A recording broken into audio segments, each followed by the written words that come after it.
How do you win an election against the world's most powerful woman?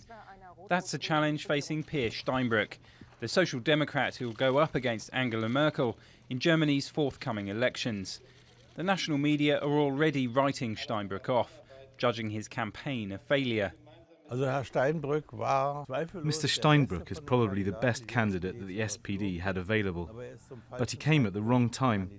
People think the current government is handling things well and that the economic situation is good. They do not want to get rid of Merkel.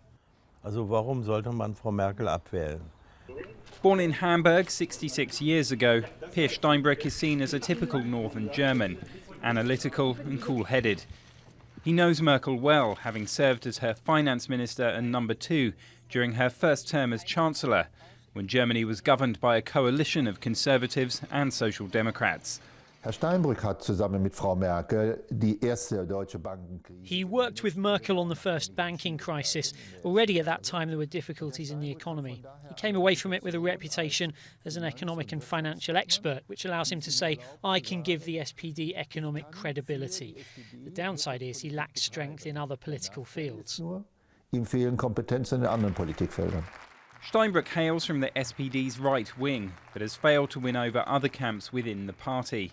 Though he's a confident public speaker, he's seen as lacking the common touch and has tried to focus his campaign on social issues.